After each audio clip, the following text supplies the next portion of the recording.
Bienvenue dans l'inconnu. Le premier podcast où l'identité de l'invité est inconnue. C'est le podcast qui décolle les étiquettes sociales et ne se pose pas la question de ce que tu fais et se focalise sur qui tu es. Je vous invite à découvrir avec moi l'histoire d'un inconnu, un héros, une héroïne du quotidien, source d'inspiration. Je me suis dit après, je vais m'attendre à des trucs et après, du coup, je vais pas être dans la spontanéité. Bon, on va voir ce que ça donne. Bah oui, écoute. Bon, je suis ravi d'être avec toi aujourd'hui. Merci d'avoir pris le temps de ce déplacement entre Avec deux. joie. T'as tombé pile la même semaine que toi, donc. Et le même jour. Et le même jour, tout à fait, exactement. Et tu le sais, on est dans l'inconnu, le podcast qui ne se pose pas la question de ce que tu fais, mais se focalise sur qui tu es. On va donc garder ton identité et ton métier, activité secret durant notre échange. Okay. Pour commencer, j'aimerais savoir comment tu vas. Comment je vais ? Eh bien, depuis quelques jours, et là, maintenant, tout de suite, je vais plutôt bien. Okay. Bonne énergie, très haute et en même temps très apaisée.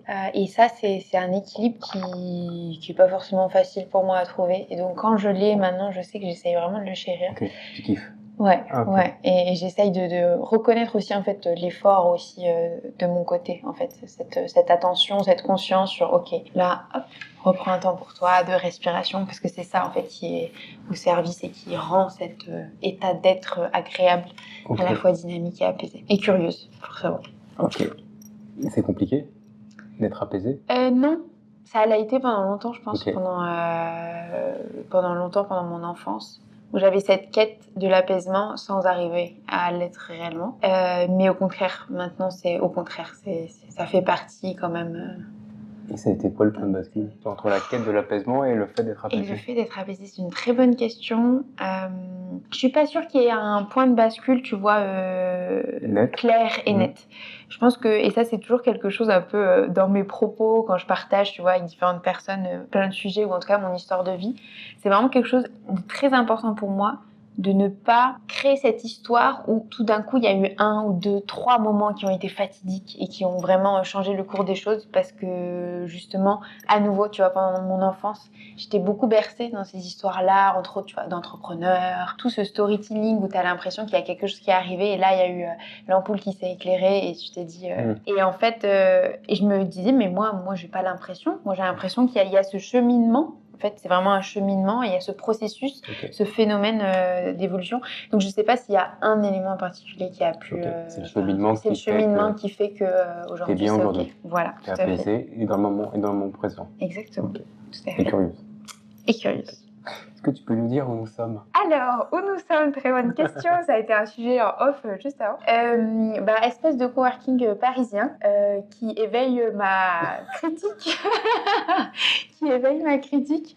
Sur la façon dont c'est agencé et à quel point ça peut servir ou non l'épanouissement des travailleurs ici. On ne donnera pas de marque du tout. Non, voilà, c'est ça exactement. Mais malgré tout, un lieu qui nous permet la rencontre. Donc, c'est ça, très blanc. Beaucoup de gratitude, voilà. Très blanc, porte en bois.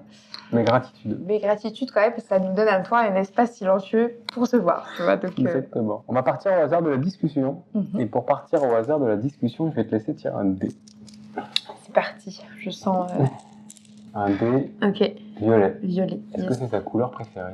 Alors, au vu de ce que tu vois, on pourrait supposer que oui, mais pas tant que ça. Okay. En fait, ça fait partie de mes couleurs préférées. J'en ai pas qu'une. Tu vois, le bleu va être plutôt ma couleur préférée, le violet. Tu veux un dé bleu ? Eh bien non, je vais laisser cours à ce hasard de la pioche. Parfait. On a 6 thématiques. L'amour, le travail, l'amitié, la famille, le handicap et à réussir sa vie. Je te propose de partir au hasard de la discussion. Allez, voilà. L'amour. Chronologique. Là, tu sais qu'en plus, c'est là où tu te dis les dés, il y a quelque chose.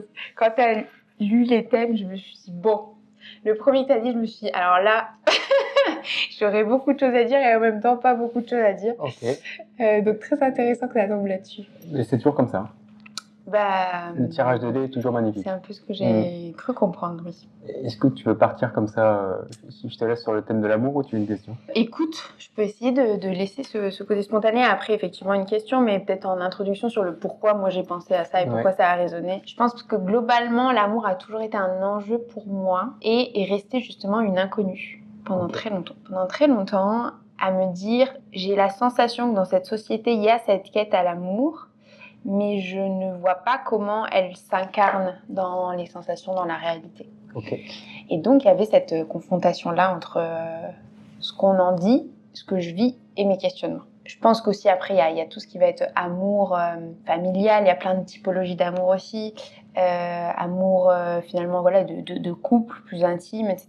Et donc, tu as plein de formes d'amour qui, du coup, venaient aussi un peu amener ce questionnement encore plus profond en termes de dimension, de me dire fondamentalement, typiquement, ma sœur, enfin ma famille, mes parents, je les aime, mais est-ce que c'est ça? Est-ce qu'il n'y a pas d'autres formes d'amour? Parce que d'une certaine manière, je les aime parce qu'on est liés par quelque chose, par le sang, par une structure familiale. Donc comment prend la forme, tu vois, d'un amour où finalement c'est quelqu'un que tu rencontres et qui n'a absolument aucun lien premier. Donc ça a été toujours un questionnement et à nouveau ça a été un cheminement pour moi. Et du coup ça me fait rire qu'on en parle parce que c'est des sujets que j'adore aborder, tu vois, mais là l'aborder comme ça. Est-ce que du coup tu l'as trouvé? Est-ce que je l'ai trouvé? Je pense pas. Je pense que c'est là je te dis une réponse à un moment T. Donc voilà. En tous les cas, je pense que j'ai pas encore trouvé certaines formes dans l'expérience de vie, tu vois.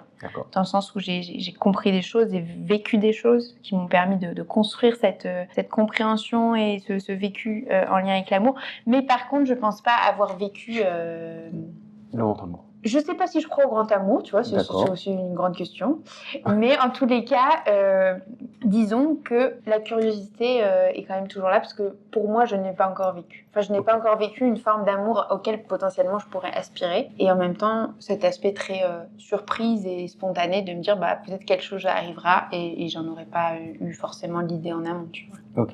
La surprise. C'est ça aussi. Enfin, expérimentation, tu vois, de me dire, j'ai pas envie de garder cette image, tu vois, sur un schéma. Au contraire, j'ai beaucoup déconstruit les schémas, donc là, c'est plus créer l'espace. Ok. Est-ce que tu penses que l'amour, c'est un choix, une chance ou un destin? Attends, il va falloir que je médite sur ces trois mots dans un premier temps. C'est ça. Donc, un choix, une chance ou un destin? Et où? Je sais pas. Après, c'est une question ouverte. Oui, complètement. Eh bien, très honnêtement, je pense qu'il y a un peu des trois. Dans le sens où l'aspect destin, je pense qu'il peut y avoir cette notion de un peu impalpable, effectivement, de rencontre, de circonstances. Cet aspect circonstanciel, en fait, qui n'est pas dans le contrôle et qui peut nous amener, du coup, vers l'amour, vers un amour, ou au contraire, vers, finalement... un amour compliqué. Enfin, après, il y a plein d'adjectifs qui pourraient s'ajouter. L'aspect, pour le coup, chance, ça revient peut-être à l'aspect surprise que j'ai abordé juste avant. Aussi, le côté inattendu de la vie, ça te saisit comme ça et après, on voit si quelque chose se forme. Et en même temps, le choix, c'est quand même très important pour moi parce que je pense que dans le cheminement, il y a quand même cette notion de prise de décision, de connexion à soi, de rapport à ce qui a du sens pour nous, ce vers quoi on est appelé, surtout en termes de justesse. Et donc, c'est vrai que je pense que l'amour, il y a quand même une notion de choix de justement, est-ce que là, à ce moment-là, où potentiellement ça peut arriver, est-ce que je me sens ouverte à ça, ok à ça, est-ce que le format est juste pour moi ou pas? Donc là, il va y avoir pour le coup une notion de choix, selon moi. On part sur une deuxième thématique? Allez. 5. Le handicap. Qu'est-ce que le handicap ou qu'est-ce que tu considères comme un handicap? Je pense que je pourrais avoir deux réponses à cette question. La première qui pourrait être assez automatique parce que basée sur la définition, disons, mainstream du handicap, autrement dit handicap physique, handicap mental. Donc ça, c'est la première chose qui me vient à l'esprit parce que j'ai aussi eu, quand j'étais à peu près adolescente, j'ai pu cohabiter justement avec un enfant qui était autiste, donc qui était handicapé comme on l'entend, disons, dans les normes d'aujourd'hui. Donc j'ai vécu cette vie aussi un peu plus au contact du handicap que juste quelqu'un qu'on va croiser dans la rue ou autre, mais dans une intensité qui reste quand même tout à fait relative par rapport à d'autres familles par exemple ou d'autres situations. Après, c'est vrai que pour moi, j'ai l'élan de ne pas rester sur cette définition parce que finalement, je pense dans handicap, il y a bien plus que juste la définition qu'on en donne de façon normative et peut-être un peu à aspect scientifique, qui est tout simplement soit un obstacle ou quelque chose qui casse de la norme, en fait, et qui peut déranger soit effectivement autrui, soit nous déranger nous-mêmes. Je pense que c'est plus cet aspect-là qui serait intéressant, tu vois, à approfondir. C'est-à-dire qu'il y a des personnes qui peuvent te dire, bah oui, clairement, j'ai un handicap sur la prise de parole. Pour moi, voilà, c'est quelque chose qui est très compliqué pour moi. Donc, on pourrait, je pourrais partir dans une définition plus complexe, quoi. Ok, donc je vais repartir sur une deuxième question. Les gens sont-ils handicapés ou vivent-ils avec un handicap? Pour rebondir sur ce que tu viens de dire. Très bonne question, qui nécessite un peu de temps. Vivent-ils avec un handicap? Sur ce que tu viens de dire, c'est qu'en fait, le handicap physique ou le handicap mental ou psychologique est défini aujourd'hui dans la société. Et je trouve ça hyper intéressant que tu me dises aussi qu'une personne qui va avoir du mal avec la prise de parole se sente handicapée. Fondamentalement, moi, ce que j'aimerais répondre à cette question, c'est je pense qu'il y a cette notion de, en fait, plutôt vivre avec un handicap. Pourquoi je dis ça? Parce que je pense que le handicap ne doit pas être l'identité d'une personne, tout simplement. Donc, oui, la reconnaissance, la conscience qu'il y a l'existence d'un handicap fait partie finalement de l'identité d'une personne, avec effectivement des handicaps qui sont peut-être plus simples à surmonter que d'autres, certes, mais malgré tout, je pense que quel que soit le handicap, j'espère profondément que, en fait, on n'identifie pas la personne juste à son handicap. En termes d'inclusion, en termes juste d'être humain, il y a quand même cette notion-là d'aller beaucoup plus loin, en fait, au-delà de l'étiquette ou au-delà de la différence peut-être qui est perçue ou pas. Ok, on part sur une troisième thématique. Le travail. Le travail. J'aime bien. J'aime beaucoup parce que vous n'avez pas la vidéo, mais moi j'ai le visuel et c'est très drôle de voir les invités à chaque fois. Les mimiques. Ouais, les mimiques qui font appel à certains mots. Enfin, tu vois, c'est très chouette. Quel est le meilleur conseil professionnel que tu as reçu? Et là, la mimique est très forte. Et très parlante, j'imagine. Très parlante. Et très parlante. Wow, c'est compliqué. Hein. C'est compliqué pour moi, tu vois, d'en trouver un évident. En tous les cas, je ne sais pas si je vais arriver à le formuler de façon synthétique et claire. On est parti pour 2 heures de podcast. C'est ça. Est-ce que vous êtes prêts? Non. Mais je pense que c'est cette notion de être soi dans le travail. C'est-à-dire ne pas se détourner de la recherche de sens, de la pertinence de sa contribution, en l'occurrence dans le travail. Donc, ce conseil, c'est juste, pose-toi tes questions, demande-toi réellement si tu te sens bien, si tu es à ta place ou pas. Ça, c'est le conseil que tu as reçu? Oui. Ok. Je pense. Après, pas clairement, je pourrais pas te dire, il y a une personne qui mais globalement, c'est quelque chose que, oui. Mais ça, est-ce que ça nécessite pas déjà d'avoir fait du travail sur soi? Sur le fait de se sentir bien sur sa contribution et centré au travail. Ça veut dire que du coup, il faut déjà avoir fait le cheminement en fait sur soi dans sa vie perso. Est-ce que c'est un prérequis? C'est sûr que c'est un ingrédient qui va être en soutien, ça c'est certain. Après, un prérequis en tant que tel, si je perçois en l'occurrence le travail comme un espace aussi d'exploration de soi, je pense que c'est plus une histoire peut-être de trait de personnalité qui va être justement ouvert au questionnement, à la confort, au rapport à soi, effectivement. Et puis ce rapport de on ne sait pas tout. Donc, juste de pas... Moi, c'est plus cet aspect-là de ne pas en fait, mettre un pied dans le bateau et une fois qu'on est dans le bateau, ne jamais se poser la question de est-ce que vraiment c'est pertinent pour moi d'y être ou d'y rester, quoi. Ok. Quelle est ta relation au travail? Très particulière, tout de suite, c'est très particulière. Non, je vais dire peut-être plutôt hors des codes, hors des cases traditionnelles. C'est-à-dire C'est-à-dire, je m'explique.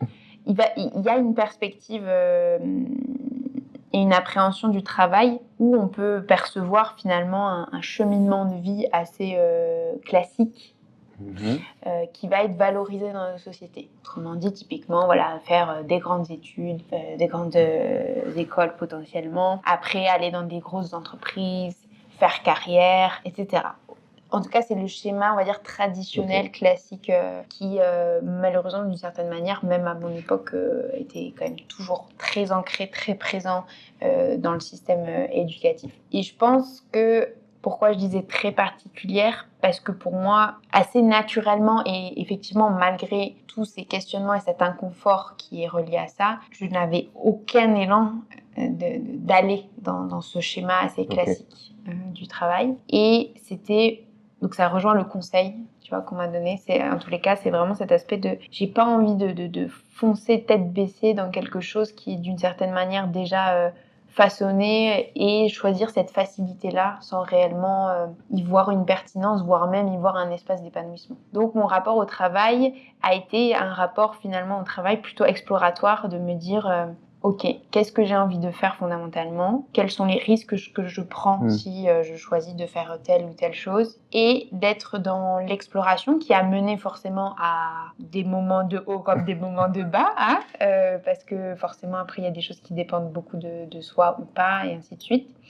Mais du coup, c'est vrai, ce rapport à le travail comme on l'entend traditionnellement, pour moi, n'est absolument pas un milieu d'épanouissement. D'où la question où je vais plus être dans le questionnement du rapport au travail, tu vois. Qu'est-ce qui fait qu'aujourd'hui, personnellement, déjà, mais au vu de mes recherches, je ne suis pas la seule, je peux avoir du mal à effectivement me projeter dans un certain type de travail, dans certaines conditions de travail, etc. Et donc, ta relation au travail, aujourd'hui, est-ce qu'elle te convient? Ou est-ce que tu es encore en recherche, ou tu penses peut-être que c'est une recherche qui... Je pense que l'exploration se fait quand même toute la vie, de façon assez régulière, c'est certain. Je te dirais qu'aujourd'hui, je ressens que je suis à ma juste place, mais je suis loin d'être à ma destination par rapport à ce rapport au travail. Ok, bon, tu nous en diras plus à la fin. On va passer au texte à trous. Je commence les phrases, tu les termines. Ok. Let's go. Ok. Et tu vois, si c'était à refaire... Je le referai. Je le referai. Parce que j'ai tellement appris. Et là, tu vois, donc la phrase ce qui me vient en résonance, c'est plus la notion de vie, tout simplement, jusque-là. Et presque, ça me donne énormément le sourire d'entendre ma réponse pour terminer cette phrase, parce que je me dis, waouh, c'est que tu as fait un bout de chemin, quand même. Je le referai parce que j'y vois tellement d'apprentissage, tellement de pertinence sur le fait de vivre les choses, et à quel point en fait vivre les choses t'amène à te nourrir et du coup à vraiment avancer dans la vie. Ma plus grande source d'inspiration. Waouh, j'aurais dû répondre spontanément parce que là maintenant je suis dans la réflexion, ça ne va pas du tout. Ma plus grande source d'inspiration... Qu'est-ce que tu avais envie de répondre? Qu'est-ce qui t'est venu? Si tu dis ça, c'est qu'il y a un truc qui t'est venu direct. Ouais, il y a un truc qui m'est venu direct. Il y a un truc qui m'est venu direct, mais je pense que c'est un réflexe automatique et c'est pas une justesse là-dedans. Voilà. C'est un vieux mécanisme. Exactement, tout à fait. Ma plus grande inspiration, eh bien, alors là par contre, tu vois, il y a de la justesse dans ce que je vais te dire, c'est l'ensemble des histoires, des témoignages que j'ai pu croiser dans toute ma vie, mon enfance, mon adolescence, ma vie adulte, etc. Parce que dès petite, j'ai été curieuse, vraiment, avec cet appel à écouter, tu vois, typiquement des TED Talks, à rencontrer des personnes, à prendre en fait en considération ce que la personne partageait, me laisser un minimum infusé, merci. Et donc après me dire, ok, qu'est-ce que je prends pas. Et je pense que ça m'a énormément aidé et donc énormément inspiré. Pour moi, l'inspiration, c'est clé dans la vie de tout un chacun. Ma dernière boulette. Ma dernière boulette, elle date de ce matin. Enfin, je ne sais pas si c'est une boulette en tant que telle. Il y a eu, dans le cadre... donc, je suis engagée associativement. Et dans le cadre associatif, il y a eu un moment, j'ai identifié une tension entre deux personnes. Et effectivement, j'ai essayé, puisque du coup, je suis formée à la médiation de conflits basés sur la communication non violente. Et je me suis dit... Ok, là, ça peut être intéressant, en fait, pour le coup, d'être en soutien de ces personnes et d'expérimenter. Ce que j'ai fait, au mieux que je pouvais. Comme on dit, médiation en minutes, parce que c'était pas forcément le contexte adapté. Et c'est vrai que ce matin, j'ai envoyé un message à l'un d'entre eux en disant peut-être que ce serait intéressant de parler de cette situation, parce que je pense que ça a certaines conséquences qu'il est important de prendre en compte par rapport à la suite du projet associatif. Et donc, d'une certaine manière, derrière, une amie m'a dit, mais là, t'as peut-être un peu tordu la perche, tu vois.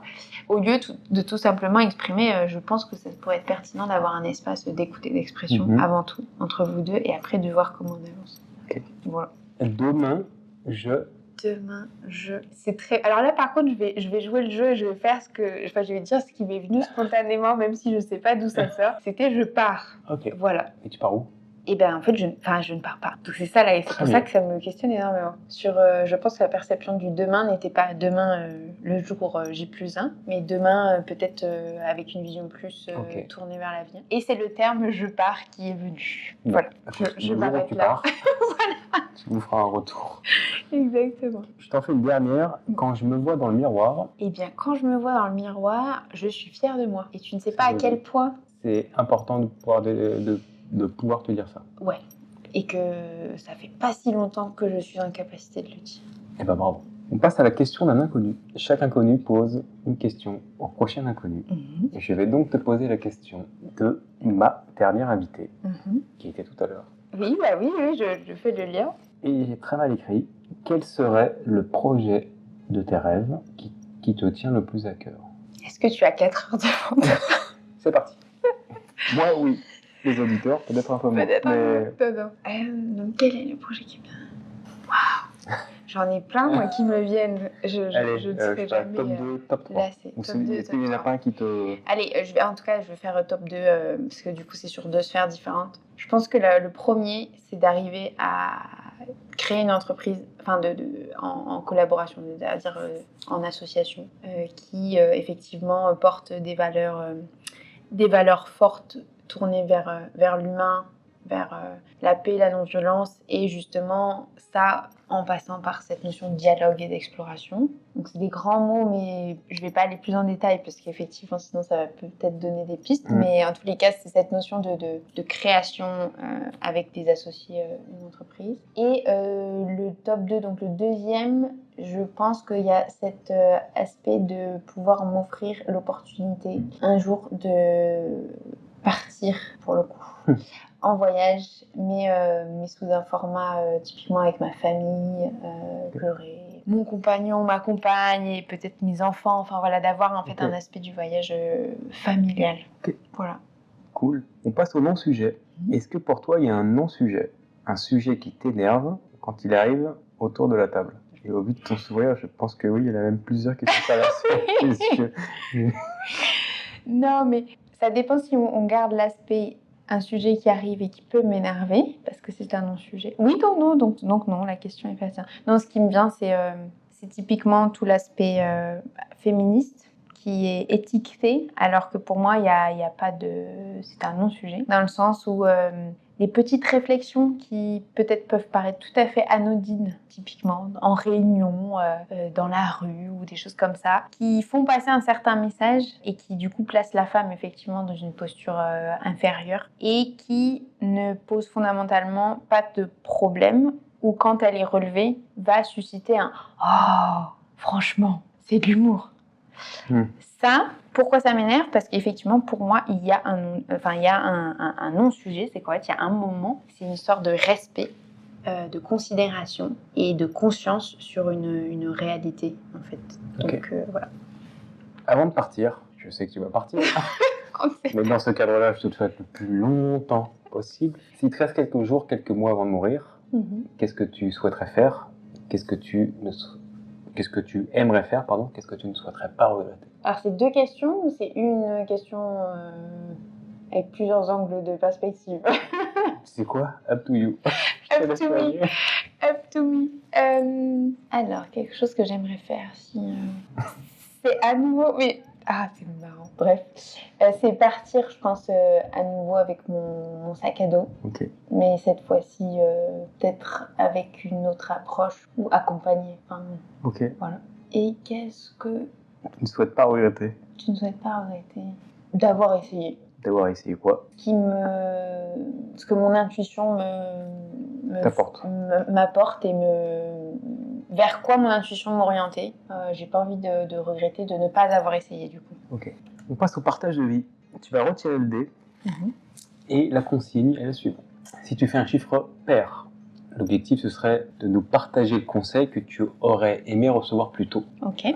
Si tu fais un chiffre impair, ce serait de nous partager un des moments les plus douloureux de ta vie. Ok. Mais surtout de nous partager les ressources que tu as mis en place pour le dépasser. Ok. Pour que ça puisse peut-être sûrement servir à un autre inconnu. Très bien. Pair. Et donc pair, c'est les fameux conseils. Exactement. Je sais pas pourquoi j'ai quelque chose avec ça. Donc, quel est le conseil? Est-ce que tu as un conseil que tu aurais aimé recevoir plus tôt? On aime bien, ça m'aurait fait gagner des années. Si tu voulais une réponse courte, ça ne sera pas une réponse courte. On est parti pour 2 heures, de toute façon. Donc, C'est ça. Non, mais ce qui m'est venu là, c'est qu'en fait, je sais pas si j'aurais souhaité avoir un conseil plus tôt. Dans le sens où tous les apprentissages que j'ai eus jusqu'à maintenant, ça a été parce que j'étais confrontée à la vie, je l'ai vécu, etc. Et je ne suis pas sûre que j'aurais finalement écouté et intégré un conseil si je l'avais eu plus tôt. Parce que c'est en le vivant et en l'expérimentant que j'ai compris. Ok. Tu vois ce que je veux dire? Donc les conseils arrivent à point nommé. Je pense. En fonction de ce que tu es prêt à écouter. Oui, parce que je me dis là...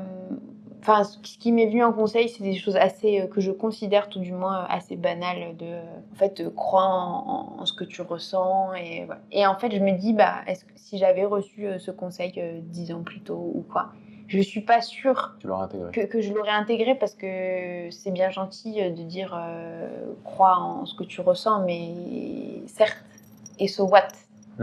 Tu vois, d'où ma réponse. Ok. Ça va être à ton tour de poser une question au prochain inconnu. Quelle question souhaites-tu lui poser? Je dirais, allez, si tu avais une chose à explorer, laquelle ce serait? Si tu avais une chose à explorer, laquelle ce serait?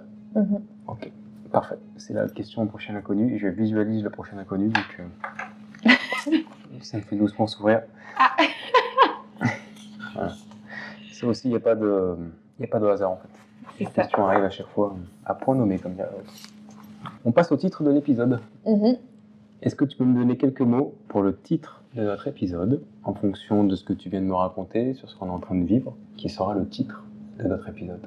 Bon, je vais te donner quelques mots, mais ça ne sera pas forcément le titre de l'épisode, mais au moins quelques mots d'inspiration. Ah non, moi je te demande le titre de l'épisode. Si tu cherches de l'inspiration en disant quelques mots, il n'y a pas de souci. Oui, ok. Bon, le premier mot qui me vient, c'est étonnant. Je fonctionnerai en mots. Ok, très bien. Donc, étonnant. Enfin voilà, les mots c'est étonnant, joyeux.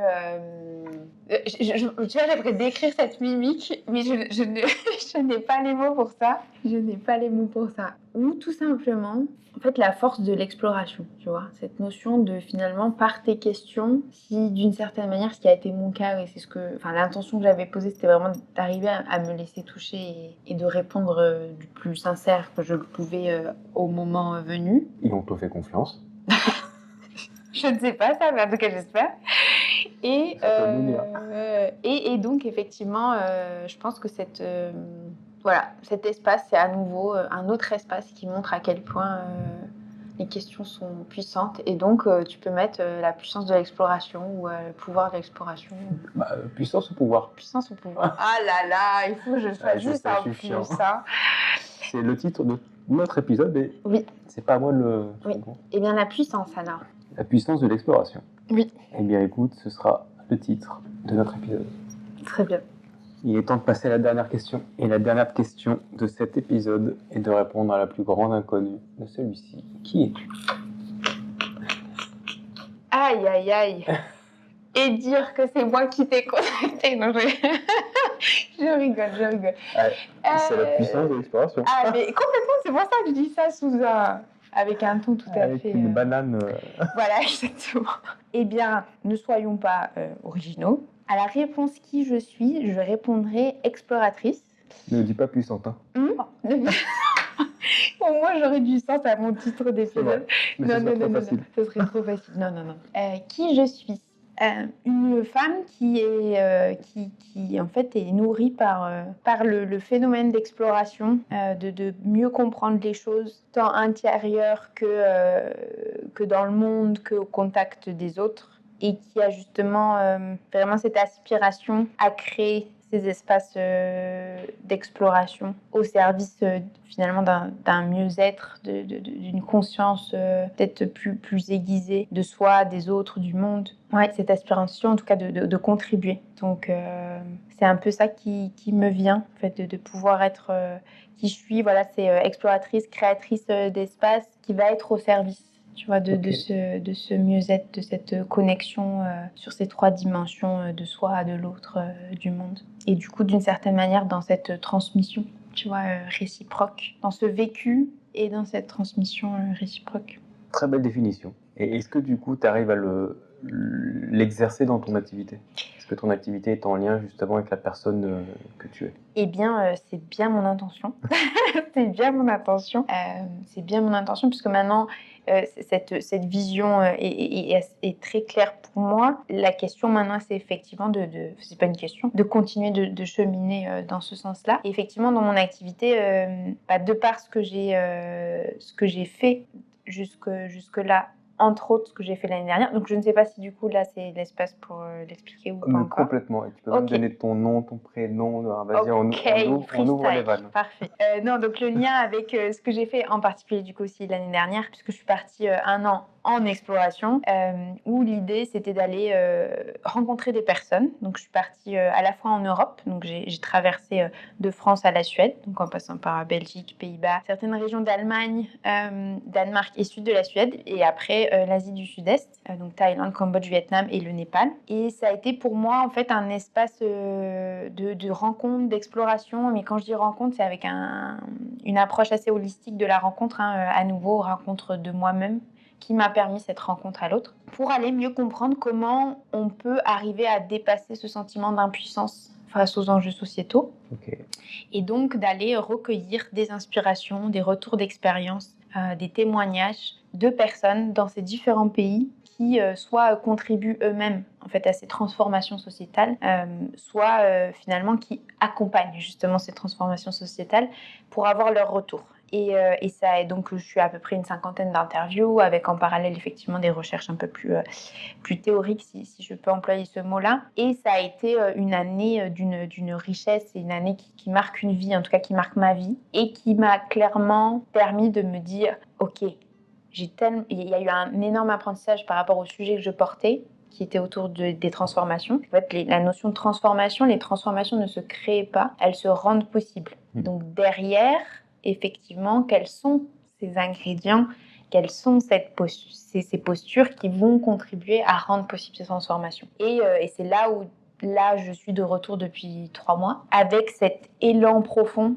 de partager, de transmettre ces histoires, de transmettre ces apprentissages, de transmettre en fait à quel point il y a des choses qui sont universelles dans cette dimension des transformations collectives et donc naturellement individuelles. Et c'est pour ça que là vraiment, en tout cas pour cette année, il y a cet élan de créer ces espaces de dialogue, d'exploration, au service finalement de ces transformations, et au service de à la fois l'inspiration, mais aussi de donner des clés aux personnes, aux organisations, via effectivement différents formats, conférences et écriture principalement. Voilà. Donc je pense qu'en tous les cas, aujourd'hui, à l'heure d'aujourd'hui, je contribue vraiment à cette personne que j'ai décrite juste avant. Ce voyage, il est de ton fait ? Il est de mon fait, oui. C'est toi qui l'as monté de A à Z en disant je vais essayer justement de comprendre. Exactement. À travers, avec un terme qui me vient, c'est avec des inconnus, mais des cultures différentes aussi, parce que je pense que les problématiques sont peut-être pas les mêmes et les tenants et les aboutissants sont pas les mêmes. Et aujourd'hui, tu as une matière qui vaut de l'or. Et comment, alors, tu as dit que tu mettrais en marche du coup toute cette réflexion à travers des conférences. Est-ce que tu as des conférences? Est-ce que comment tu utilises aujourd'hui le potentiel, cette matière si riche? C'est toujours en cours de réflexion, mais en tout cas, clairement, il y a les conférences, parce que j'en ai déjà commencé. Là, il y en a 3 qui arrivent déjà, donc tout dépend de effectivement quand est-ce que tu partages cet épisode, mais dont une à Lyon début mai, le 6. Ce sera peut-être après. Voilà, mais c'est pas grave. Au moins, vous saurez, vous pourrez venir voir ce que ça a donné. Alors, du coup, c'est quelle date? Ah, mais non, c'est trop 6 tard. mai. Non, Ouais. c'est grave. Oui. J'ai un peu dyslexie. Non, pas de problème.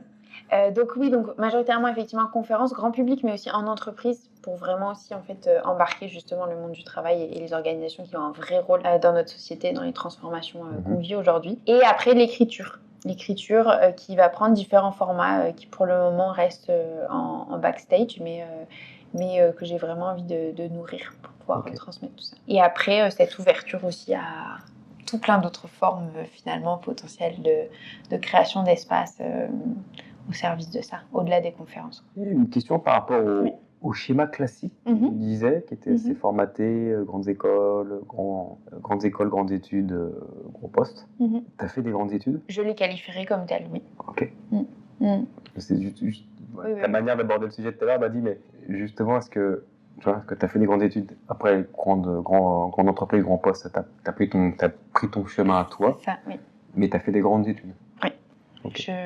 J'ai fait 2 ans de prépa et j'ai fait l'université Paris-Dauphine, donc que je considère pas forcément grandes études parce qu'effectivement il y a toujours mieux, mais par contre effectivement quand même une chance d'avoir pu intégrer quand même d'une certaine manière ces structures et qui m'ont forgé aussi dans ma vie et dans la façon dont je pense, mais qui du coup me permettent aussi aujourd'hui peut-être d'aborder avec un regard un peu plus critique aussi sur les choses. Mais oui, donc j'en ai fait, mais c'est vrai qu'après, à la fin, je me suis dit beaucoup de gratitude, toujours, mais par contre, questionnement sur effectivement le schéma, la vision qui est partagée, je pourrais repartir. Elle est encore partagée aujourd'hui? Parce qu'on a quelques années d'écart quand même. Oui. À mon avis, t'es de quelle année? 98. Ok.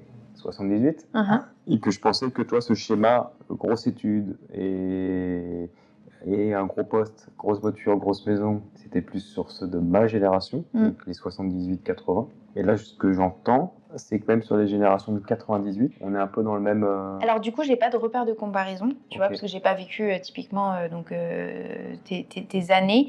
Donc je pourrais pas dire, tu vois, typiquement s'il y a une intensité qui est plus faible ou quoi. Je l'ai ressenti, mais par contre, et c'est aussi là-dedans que je trouve l'espoir, c'est qu'en fait, je l'ai ressenti, mais c'est vrai que là, il y a des vraies prises de conscience, des re-questionnements, des déconstructions sur la façon dont on définit la réussite, dont on définit qu'est-ce qui est en fait bon ou mal, est-ce qu'il y a vraiment cette notion-là. Et donc c'est là où je trouve aussi mon espoir par rapport, tu vois, à ce schéma traditionnel où oui, je pense qu'il y est, il y a toujours ce schéma social et peut-être cette reproduction sociale qui est existante, enfin pour le coup je le pense. Par contre, il y a cette conscience qui évolue, qui éveille, et aussi avec des personnes, et de plus en plus, je pense, qui en fait font entendre leur voix et vont questionner tout ça. Et donc, au-delà de le questionner, c'est qu'ils incarnent aussi autre chose. Donc, je sais pas, tu vois, parce que j'ai pas la comparaison vraiment avec toi, mais par contre, pour moi, il n'y a pas d'illusion que c'était inexistant. Non, pas du tout. C'est-à-dire qu'à mon époque, c'était présent. Après, peut-être que ça l'était moins, tu vois, voilà, ça je pourrais pas dire. T'as dit ton prénom? Non. Ça, hein, parce que j'allais te poser la question, je t'allais dire ton prénom. Justine. Ok, j'allais dire Justine, est-ce que tu vas rajouter quelque chose? Mais je dis pas. Est-ce que je vais rajouter quelque chose? Non, déjà, merci beaucoup. Merci beaucoup pour cet espace, ces questions qui étaient très intéressantes. Donc, je suis même curieuse de réécouter pour voir les réponses qui ont pu être données dans la spontanéité. Et non, si j'ai une dernière chose, c'est pour le coup, je vais donner le conseil que je n'aurais pas forcément voulu avoir plus tôt parce que j'aurais pas été forcément en mesure de l'entendre, mais c'est cette notion de trouver finalement des piliers, des personnes ou autres, des rituels ou des choses en fait qui vous soutiennent dans votre quotidien pour vraiment être au service de votre joie, de votre épanouissement et en fait qui vous permettent justement d'aller explorer peut-être des choses qui vous paraissaient inatteignables ou qui peuvent faire peur. Je pense que c'est important d'avoir cet équilibre en fait, de pas se dire jetons-nous dans le bain sans vraiment s'enfiler parce que c'est pas forcément adapté à toutes les personnalités. Et donc trouver ces ressources, autour pour être en mesure d'explorer de façon peut-être un peu plus sereine. Et bien sur ces jolis mots, je te propose de finir. Merci beaucoup Justine, pour notre échange dans l'inconnu où le bonheur est parfois caché. J'espère que vous avez tout autant apprécié que moi mon échange avec Justine. Je vous propose de partager n'importe quoi. La fin, je la porte toujours. Je vous invite à partager, à commenter si c'est le cas. Suivez-nous sur les réseaux sociaux. N'hésitez pas à commenter et à mettre 5 étoiles sur les plateformes de podcast. Allez, je vous dis à la semaine prochaine, même jour, même heure. Merci Justine. Merci beaucoup à toi Arnaud.